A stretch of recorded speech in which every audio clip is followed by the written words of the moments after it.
All right, hello everyone. My name is Bobby Heydari. For those of you who don't know me, I'm one of the new CMR readers. I just joined the Stevenson CMR Center last year, and it's really my pleasure today to talk about stress perfusion cardiac MRI.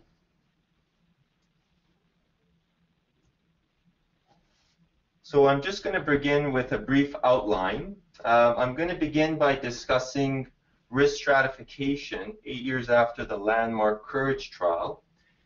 Next, I'll be discussing stress perfusion CMR, how we actually perform it, the utilization in the acute versus the chronic setting. The majority of my talk is going to focus on high-risk cohorts with suspected coronary artery disease, as some of our standard techniques for assessment of these patients may have limited sensitivity. So what is the diagnostic and prognostic performance of a more novel technology, stress perfusion CMR? And lastly, just a few words about cost effectiveness, particularly in our present economic climate with rising healthcare costs. So beginning with the review of COURAGE 8 years after its publication, COURAGE, for those of you who are unfamiliar with it, was really a landmark trial in the field of cardiology. And so much so because it challenged our conventional thinking about the management of patients with stable coronary artery disease. COURAGE randomized over 2,200 patients who had stable coronary disease, which included those patients with CCS class 4 angina who had stabilization of their chest pain, to an initial treatment strategy of optimal medical therapy versus OMT plus revascularization. And very surprisingly, the primary endpoint of survival from death and myocardial infarction was actually not different between medical therapy versus revascularization. Indeed, there was actually no hard endpoint in COURAGE that showed a reduction of events for revascularization versus medical therapy. And although at the time the results of COURAGE were quite surprising, perhaps in retrospect they should not have been as surprising, because prior to the publishing of COURAGE, there had actually been 7 trials that had failed to find any difference in mortality or recurrent non-fatal myocardial infarction for patients undergoing revascularization. And so since the COURAGE trial, our understanding of coronary artery disease and its assessment and management has really evolved beyond luminography. Of course, with catheterization, we are assessing for obstructive epicardial stenosis, but we know that even in regions where there is no significant epicardial stenosis, there may be a substantial amount of positive remodeling and plaque formation in the lining of the coronary artery. And indeed, the majority of heart events, cardiac death and acute myocardial infarction, are due to plaque rupture from non-obstructive lesions, the so-called vulnerable plaques. In addition, in areas where there's a significant epicardial stenosis, you may have no downstream myocardial ischemia due to collateralization. And in areas where there's not a significant epicardial stenosis, you may have downstream myocardial ischemia due to microvascular dysfunction. We have to remember that with cardiac catheterization, we actually visualize less than 1% of the coronary artery tree. And in fact, all of the smaller arterioles and microvascular circulation is not well visualized. So there can be extensive downstream microvascular dysfunction, even in areas where there's no epicardial stenosis. Finally, just a quick point, we should remember that with revascularization procedures, there is peri-procedural risk, chiefly with bypass surgery or risk of stroke, and of course, with percutaneous coronary intervention, areas that are stented can undergo in-stent thrombosis or in-stent restenosis. So what is the importance of visualizing or assessing downstream myocardial ischemia? Well, this is an area of active research. We have older data from Dr. Hakomovich and colleagues from 2003. And he performed a retrospective analysis of over 10,000 patients and identified that perhaps those patients who have more extensive degrees of myocardial ischemia, more than 20% of the myocardium, may actually derive benefit from invasive revascularization versus optimal medical therapy.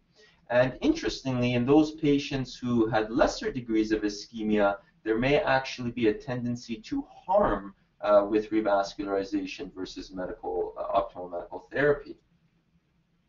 And this is the foundation of the ongoing ischemia trial.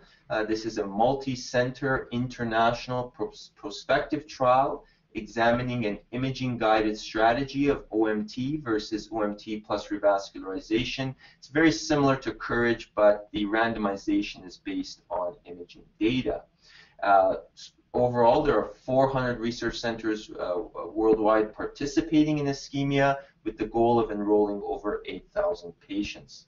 And the patients that ischemia is enrolling include those with moderate or severe ischemia by cardiac imaging. And indeed, this data has really been reflected in the latest iteration of the AHA-ACC guidelines, which actually recommend decisions for early coronary angiography and mechanical revascularization should be based chiefly on patient risk. Those patients who are at low risk, less than 1% annual rate of cardiac death, can safely be managed with medical therapy, versus those patients at high risk, greater than 3% annual rate of cardiac death, should have consideration for early coronary angiography, and there remains clinical equipoise in those patients at moderate risk. So this brings us to stress perfusion, or stress CMR, I should say. So stress CMR can be performed with a variety of different techniques. There are some centers actually performing exercise stress CMR using a non-ferromagnetic treadmill or supine bicycle, and this has the significant advantage of providing the hemodynamic data from exercise in addition to the myocardial perfusion imaging. An inotropic agent, dobutamine, may also be utilized for stress CMR. But most commonly, most centers nowadays, due to technical feasibility, are using perfusion imaging. There are various vasodilators that can be used, including adenosine, which is perhaps the most commonly utilized agent that can be administered as an intravenous infusion. Dipridamole is also used in some centers. And of course, a newer agent, regadenoson, that's available in the United States, can be administered as an intravenous bolus, and no infusion is necessary. So what are some advantages of stress CMR? Well, there are numerous.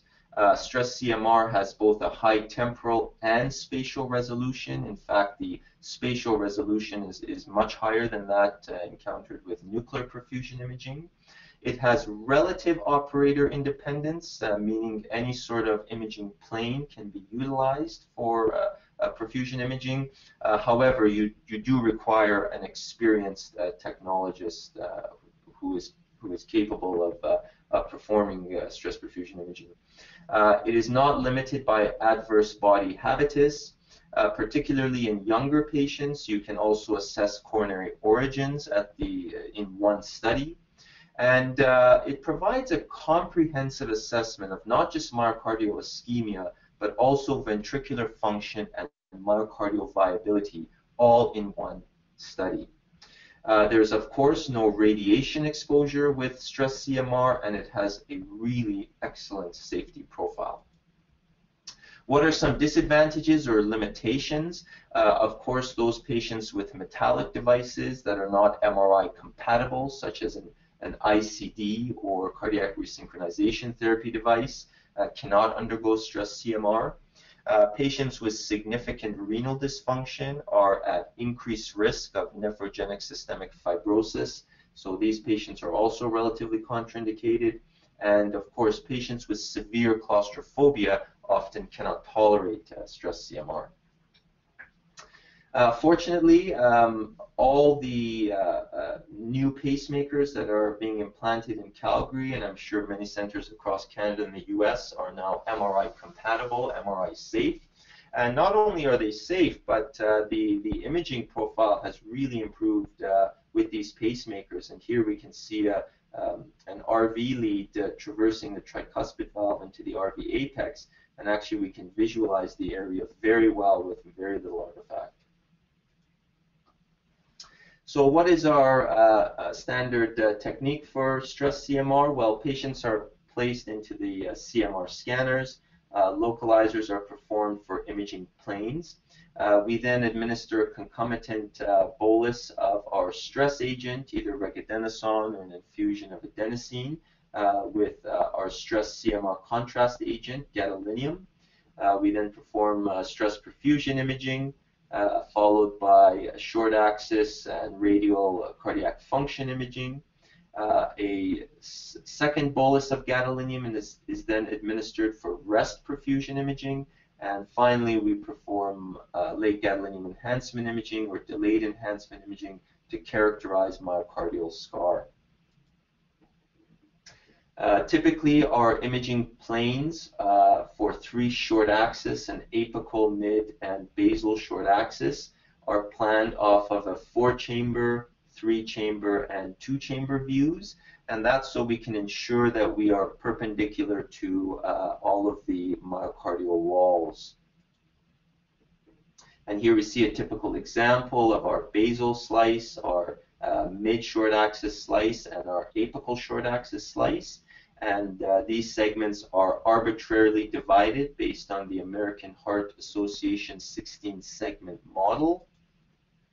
And this model can actually be overlaid to create a bullseye of the typical coronary distributions to the myocardium. Here in red, we see the typical distribution of the left anterior descending artery.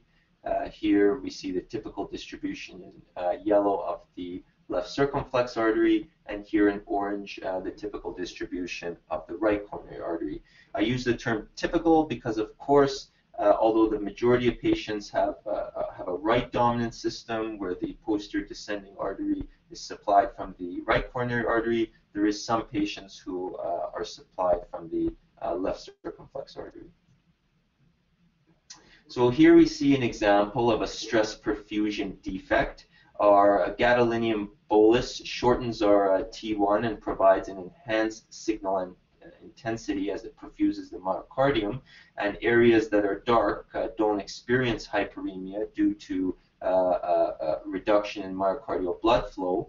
And we can see here that this patient has a really dense, significant myocardial perfusion defect in both the anterior and anteroseptal segments, which is the typical distribution of the left anterior descending artery.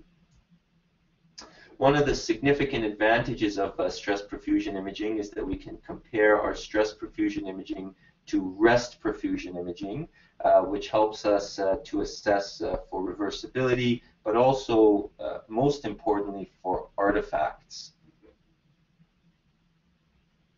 We can also compare our stress perfusion imaging to concomitant functional imaging with cine steady-state free precession imaging. And this is also quite helpful because we can assess for areas of myocardial wall thinning and for regional wall motion abnormalities that we can compare to areas of reduced myocardial perfusion. But perhaps the most important comparison is the comparison of our stress perfusion imaging to late gadolinium enhancement imaging. Unlike other modalities such as stress echocardiography and nuclear perfusion imaging, we can actually directly assess myocardial scar and viability through late gadolinium enhancement imaging. And so this allows us to assess the most important parameter of reduced myocardial perfusion, that of inducible ischemia. And the definition of inducible ischemia is essentially areas of reduced myocardial perfusion where there's no substantial late gadolinium enhancement. So that may seem confusing, so I'll just give you an example. On the left here, we have a stress perfusion image, and this may not project very well, but we have a stress perfusion defect both in the inferior segment as well as the lateral, infralateral, and anterolateral segments.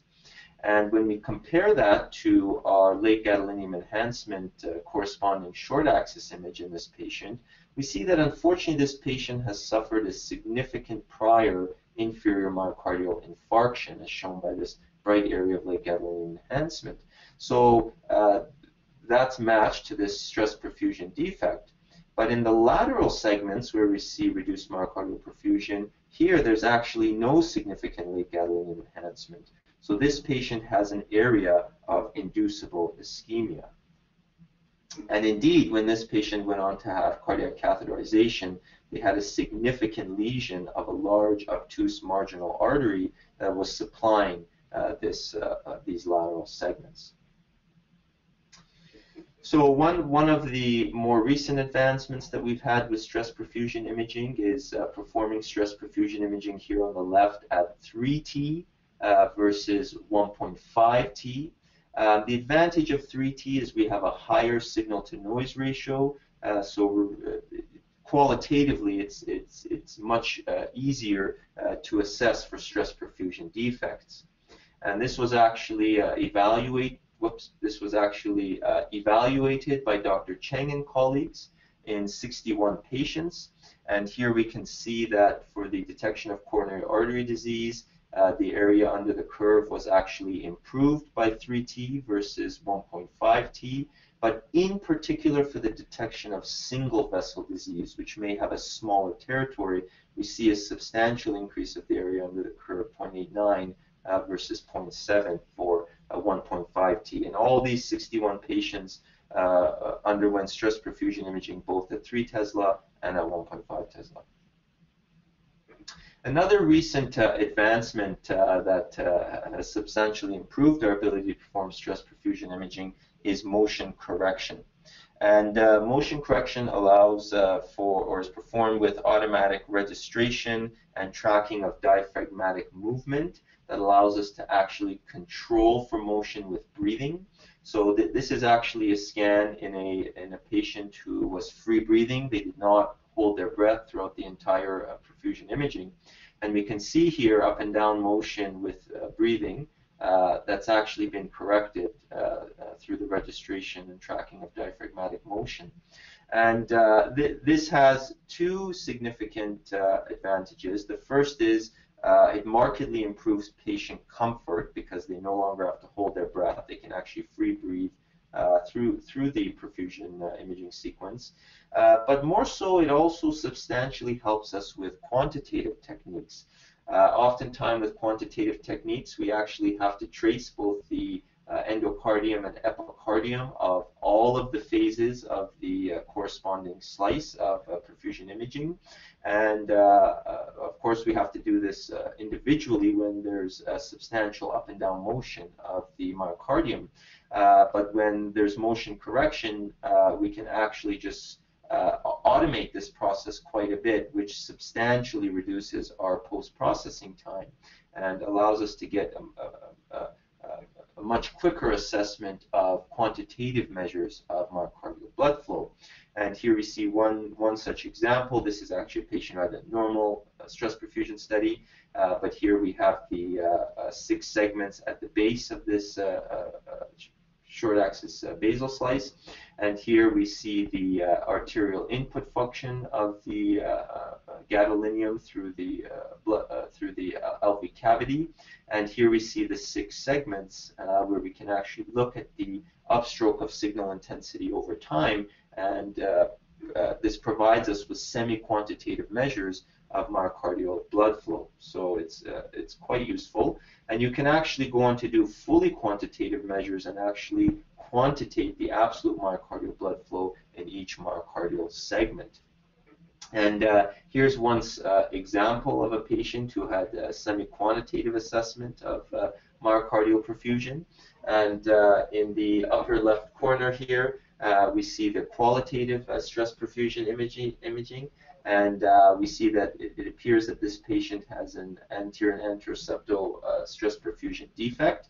And when we actually plot the signal intensity over time, we can see that in the area which is red, which represents the anteroseptal segment as compared to a remote segment, there is a significant difference. And we can use different quantitative measures, such as the peak contrast enhancement in the remote versus the ischemic segment. We can look at the difference in upslope, or an upslope integral, to actually look at the myocardial perfusion reserve when compared to the rest perfusion imaging. And we see here that it's significantly reduced in the ischemic segment versus in the remote segment. Continuing on here, this has been validated both against fractional flow reserve in 42 patients by Dr. Lockey and colleagues on the left, and against PET perfusion imaging. We have very good correlation with myocardial perfusion reserve by cardiac MRI. Some newer techniques allow us to perform 3D full volumetric coverage of the left ventricle, so that we can actually see the perfusion throughout the entire left ventricle. And this is data from Dr. Magwani and colleagues, and they evaluated 35 patients with suspected coronary artery disease using quantitative coronary angiography as the gold standard, and they found really fantastic diagnostic performance for stress myocardial perfusion imaging, both using mid-diastole and end-systolic imaging. Utilizing the 3D volumetric coverage, we can actually create pixelated perfusion maps of the myocardium with fully quantitative assessment of the myocardial perfusion. So certainly we see that stress perfusion imaging has come a long way. The technology has advanced quite a bit. It's really remarkable what can be done with this technology. So the next question is, how useful is stress perfusion imaging? And first of all, for use in the emergency department or for assessment of patients with acute chest pain. Well, we know that stress CMR can really provide a comprehensive assessment of ischemic pathology. We can perform coronary MRA to look at coronary origins, anomalous coronary origins, or anomalous coronary course. Myocardial perfusion imaging, as we're describing. We can look at areas of myocardial edema using myocardial water-sensitive based imaging, such as T2-weighted imaging, and we can compare that to late enhancement to define area at risk. This is a lot of pioneering work by Dr. Matthias Friedrich, and so we can also assess high-risk features such as microvascular obstruction, right ventricular infarction in patients who've had an inferior MI, and of course left ventricular thrombus. So there's a lot of really comprehensive ischemic pathology we can assess. So Dr. Sven Plein and colleagues assessed the diagnostic performance of stress CMR in patients presenting with unstable angina to the emergency department, and utilizing QCA once again as the gold standard, found a phenomenal sensitivity and specificity. But more importantly, Dr. Inkenasorn and colleagues looked at the prognostic utility of stress perfusion CMR in the emergency department. And they looked at 135 patients presenting with acute chest pain and either low or borderline troponin. And for those patients who had a normal stress CMR, out to 3 years, they had 0 hard events. Versus when you compare that to patients who had a positive CMR, these patients had a substantial number of adverse outcomes.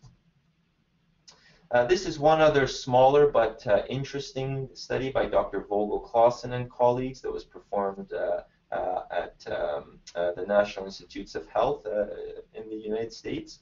And they looked at 31 patients presenting to the emergency department with acute chest pain but normal cardiac enzymes. And all of these patients had both SPECT imaging and stress CMR. And interestingly, although it was low numbers, they found that a substantial portion, 30% of patients, had disease by CMR with a normal SPECT. And risk factors included diabetes and hypertension. Diabetes is a high-risk cohort that I'll speak about very briefly. But here we see two patients with a normal SPECT, patient A on the left, patient B on the right.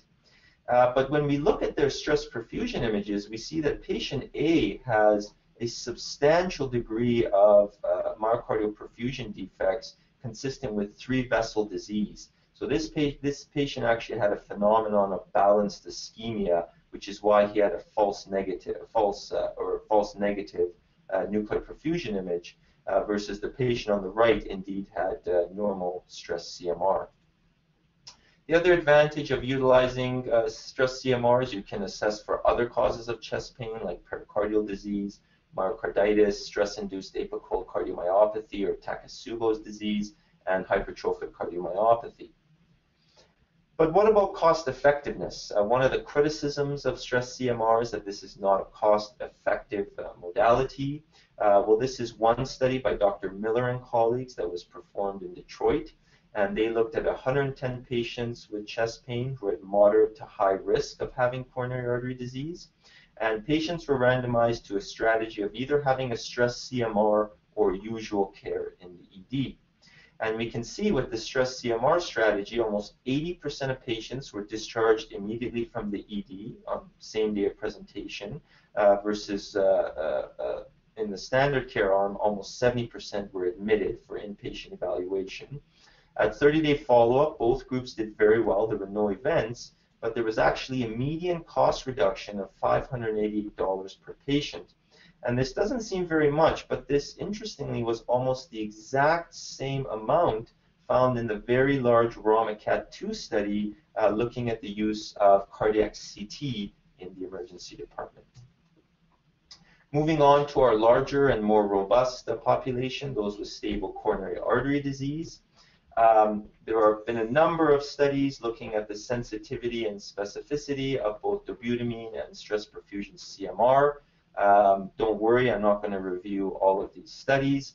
The only study that I will briefly describe is the CMARC study.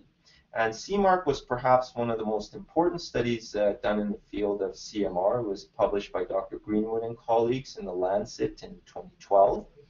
And this was a prospective randomized diagnostic performance study with over 750 patients with stable angina, suspected coronary artery disease, who received both SPECT and CMR imaging.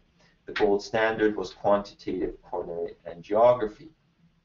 And interestingly, the results of CMR found that CMR had both a very high sensitivity and very high specificity.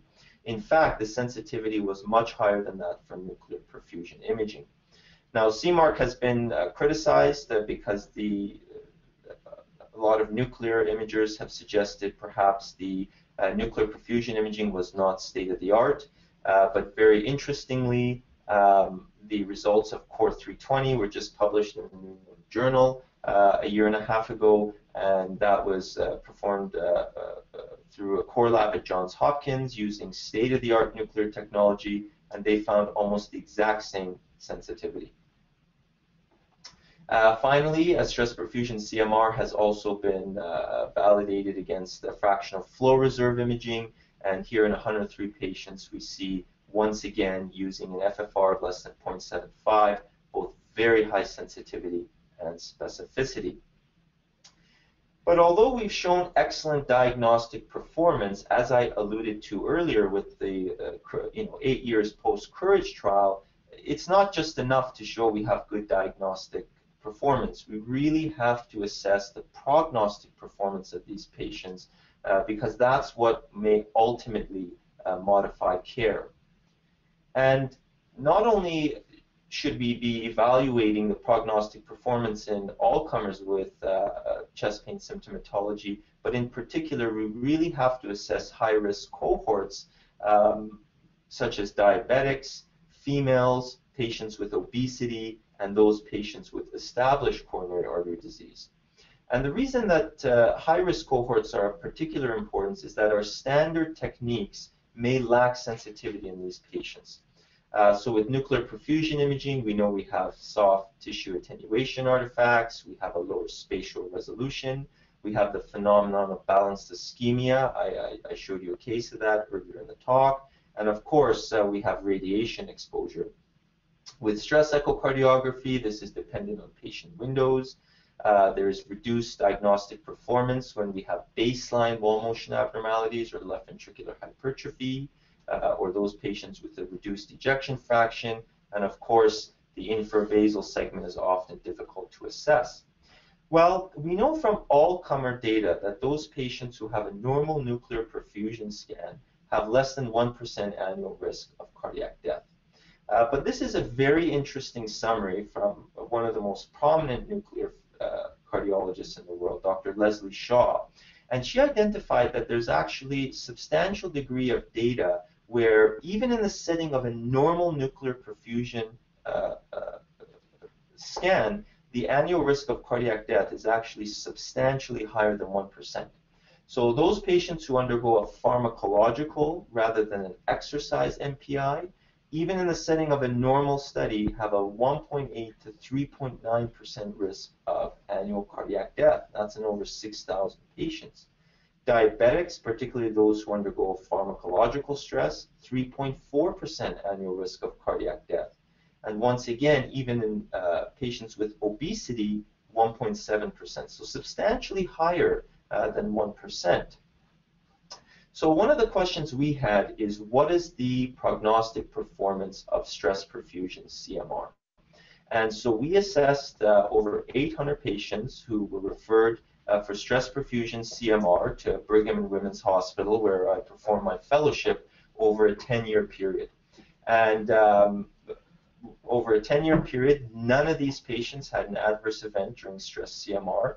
97% of the studies were diagnostic, and 1/3 of patients had established coronary artery disease prior to their stress perfusion CMR. And here we see the annual event rates stratified by either a positive stress perfusion CMR, shown in red, or a negative, shown in blue. And interestingly, we find that those patients who had a negative stress perfusion CMR had very low annual event rates. But interestingly, even in the highest risk cohort, those with established coronary artery disease, a negative stress perfusion CMR portended a really excellent prognosis. And this is in comparison to those with a positive stress perfusion CMR who had very high annual event rates of cardiac death. Here we see the Kaplan-Meier analysis for all of our patients, stratified again in blue, negative stress perfusion CMR versus positive in red, and we see significant separation of the Kaplan-Meier curves for freedom from cardiac death and myocardial infarction. And once again, even in our highest risk subgroup, those with established coronary artery disease, we see significant separation of the Kaplan-Meier survival curves. So we performed a multivariable analysis to see if inducible ischemia by stress perfusion CMR was an independent predictor of cardiac death and myocardial infarction. And indeed, we found that not only was it an independent predictor, it was the strongest adjusted predictor of cardiac death and MI, including such variables as LV ejection fraction and resting ST abnormalities on a 12-lead electrocardiogram. In order to get a better assessment of what that hazard ratio means, we performed a net reclassification index. For those of you unfamiliar with net reclassification index, this is a more novel statistic that attempts to ascertain how helpful a novel biomarker is at the bedside in terms of risk stratifying patients across pre-established risk categories. So here we risk stratified our patients using our best overall clinical model that included ejection fraction, and patients were classified as either low risk, moderate risk, or high risk. And if we just concentrate on the moderate risk, those are patients who have, these are patients where we often have clinical equipoise, we see that the presence or absence of inducible ischemia reclassified over 90% of patients. 65% of patients were reclassified in green to low risk, and 25% of patients were reclassified in red to high risk. And then when we looked at the post-test event rates, the actual event rates, in those reclassified patients, we find that the ones that were reclassified to low risk, extremely low risk over 3-year follow-up. Those patients at high risk were at very high risk over 3-year follow-up. So moving next to another very high-risk cohort, the patients with diabetics. We know that unfortunately 1 out of 10 adults in North America are diabetic. The vast majority of these patients have type 2 diabetes.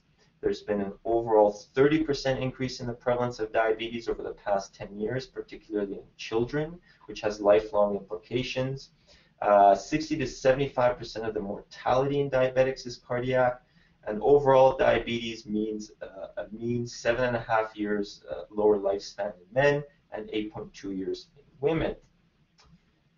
As I had alluded to earlier, SPECT and stress echo may have lower prognostic utility in diabetics due to balanced ischemia and those patients undergoing a pharmacological study. A lot of patients with diabetes cannot exercise due to peripheral vascular disease, peripheral neuropathy, and a substantial proportion of these patients have suffered silent ischemia or infarcts at the time of presentation. So here are a number of studies, both in SPECT, shown in pink, and in stress echo, shown in purple, with various large populations. And all of these patients had a normal study. And we see here the annual rates of cardiac death and myocardial infarction, even in the setting of a normal study, pharmacological study, were exceedingly high. They range from 1.9 to 6%. And when we examined the Berry 2D study, which was very similar to COURAGE, was actually published very shortly after the COURAGE study, and this was very analogous to COURAGE, over 2,300 patients with stable coronary artery disease and diabetes, randomized to optimal medical therapy versus revascularization. Similar to COURAGE, there was no difference in the treatment strategies, but particularly for those patients who underwent bypass, who had a much higher proportion of left main disease or 3-vessel, there was actually a reduction in cardiac death and myocardial infarction for those patients who underwent bypass surgery. So once again, this shows that risk stratifying based on prognosis is particularly important in diabetics. So we examined 173 diabetics consecutively referred for stress perfusion CMR with suspected ischemia. Almost half of these patients had inability to exercise. 1/3 had resting wall motion abnormalities at the time of their study. And 40%, almost half of these patients, had evidence of a prior infarct by late enhancement imaging. And once again, if we look at the annual event rates of cardiac death and MI stratified by those patients who had ischemia in red, those patients who had late enhancement in green, or those patients who had either no ischemia or late enhancement, once again, we see an almost graded increase in the annualized event rates. And in particular, for those patients who had neither ischemia or LGE, they enjoyed a very low annualized event rate of less than 1%. Now, this is small numbers, but it's very hypothesis generating. And once again, here we see the Kaplan-Meier analysis showing, again, significant separation based on the presence of ischemia, late enhancement, or the absence of either ischemia or late enhancement. We also looked at the degree of inducible ischemia based on A1C and found no significant correlation. Indeed, this is very in line with large prospective trials that have evaluated a more aggressive diabetic management strategy and have failed to actually find a reduction in events. But when we looked at duration of diabetes, we see an almost graded increase in the degree of myocardial ischemia. So here we see the results of our study. Again, this is hypothesis generating, but suggesting that stress CMR is able to identify a very low risk cohort amongst diabetics. Well, what about females? Females are another high risk subgroup. We know that coronary artery disease remains the leading cause of mortality in women. It's actually higher than cancer, including breast, chronic lower respiratory disease, Alzheimer's disease, and accidents combined. Females, unfortunately, suffer a higher mortality rate than men. The mortality rate, particularly in younger females, is twofold that of corresponding males. Females, unfortunately, have higher rates of angina and less obstructive coronary artery disease at the time of angiography. We're also getting quite worried about iatrogenic radiation exposure in particular females. This is data from 2 million patient members in large integrated healthcare systems in the US over a 15-year period. And if we look at the top 1% and top 10% of exposed iatrogenic radiation, we see an almost linear increase over this 15-year time period. And we have recent data suggesting that even one CT scan, 22 millisieverts of radiation, can increase the breast cancer risk by as much as 25 to 30%. So particularly with technologies such as SPECT, where there is iatrogenic radiation exposure, we're getting much more concerned. We also know that in SPECT imaging, the diagnostic performance is reduced in females due to a smaller chamber size, which impacts spatial resolution. So this is data from Dr. Coelho-Filho and colleagues in over 400 patients, and they looked at annual event rates of cardiac death and myocardial infarction in females shown in pink versus males shown in green. And once again, those patients who have no inducible ischemia, the females have markedly low annual event rates, and there's no difference between females and males, and that's true for cardiac death and infarction as well as cardiac death alone. And again, when we see the Kaplan-Meier survival curves, we see significant separation. And again, one thing I'd like to point out that's very interesting about this data is that the females tended to have much earlier separation than the males, once again in line with prior data showing that females may be at higher risk. Also in younger females where there's concern about anomalous coronary arteries or anomalous coronary origins, we can also perform a coronary MRA in the same study and without any sort of radiation exposure assess for anomalous coronary origins. The last high-risk subgroup I'd like to touch on is obesity. We know that already 35% of adults in North America are obese. This is estimated to reach over 50% of adults by 2030. There's a greater than 40% risk of cardiovascular death for every 5 kilogram per meter square increase of the BMI above 25, and a twofold increased risk of coronary artery disease. These patients often have a higher procedural risk of coronary intervention or bypass, and the cost of obesity alone in the United States is estimated at over $150 billion currently. This is estimated to reach $1 trillion per year by 2030. And in fact, the CDC just released last 6 months an emergency to the healthcare industry that the obesity epidemic threatens to reverse all our 30% reduction in cardiac death against atherosclerosis that we've had over the past 15 years. So this obesity epidemic is really worrisome. We know that imaging methods to detect coronary disease in obese patients can be quite challenging. Obese patients oftentimes cannot run on a treadmill. There's attenuation artifacts with nuclear perfusion imaging of the breast. Patients can have poor acoustic windows with stress echocardiography, reduced signal-to-noise ratio, and of course a higher radiation dose with a higher body mass index. As I had described earlier, these patients, even in the setting of a normal nuclear perfusion scan, once again may still remain at very high risk. So we looked at 285 patients who had a body mass index of greater than 30, once again referred for stress CMR with suspected myocardial ischemia. We examined the diagnostic feasibility. We found that in the majority of these patients, 83%, there were diagnostic studies where no sedation was even required. And when we looked at the proportion of patients who received sedation and had diagnostic studies, that was 94%, so the vast majority.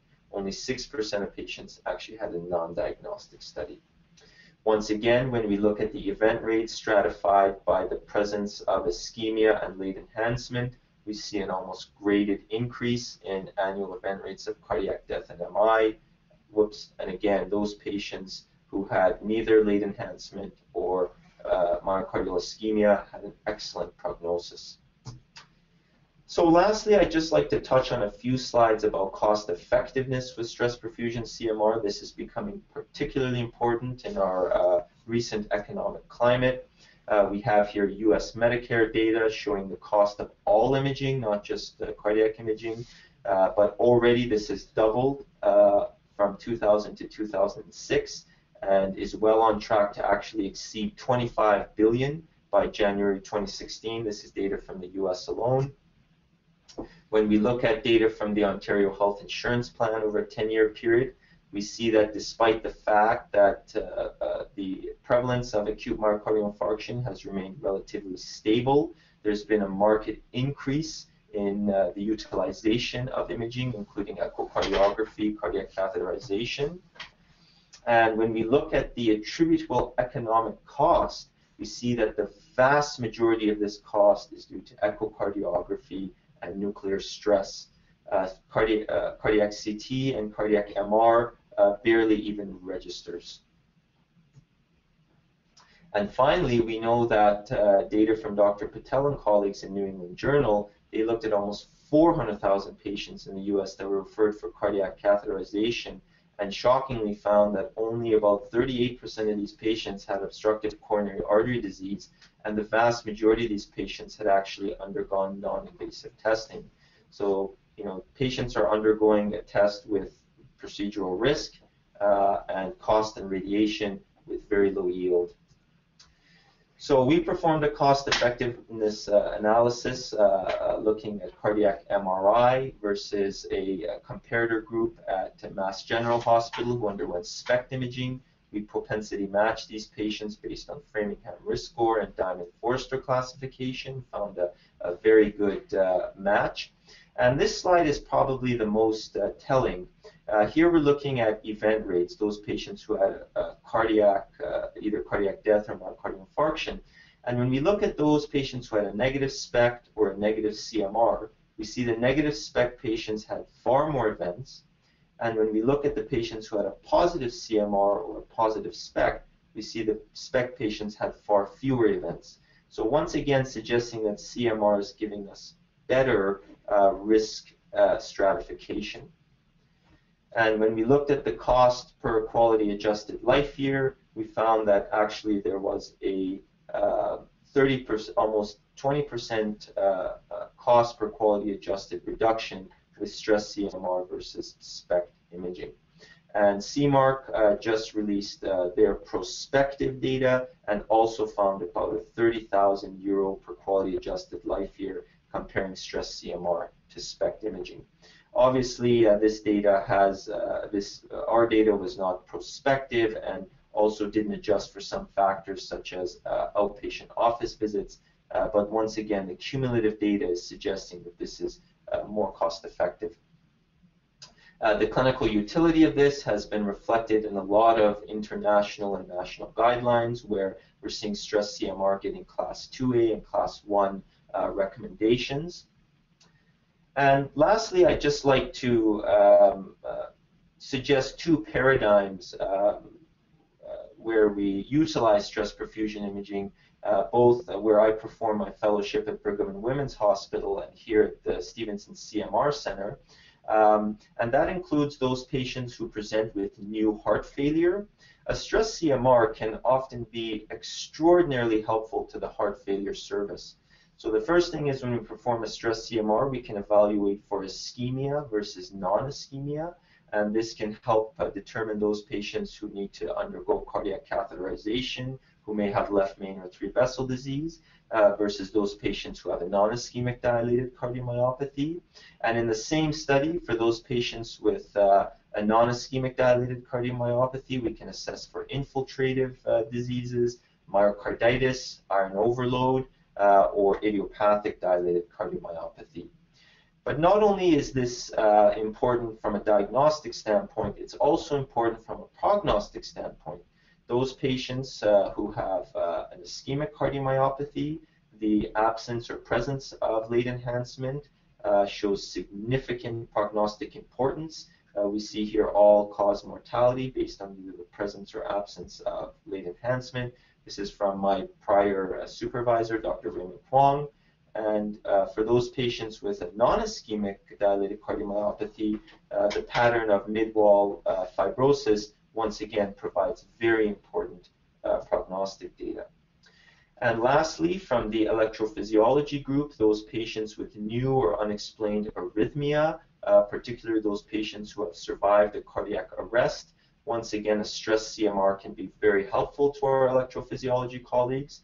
Once again, with one study, we can assess for those patients who have potential myocardial ischemia as an etiological precipitant for their arrhythmia, thereby avoiding a cardiac catheterization.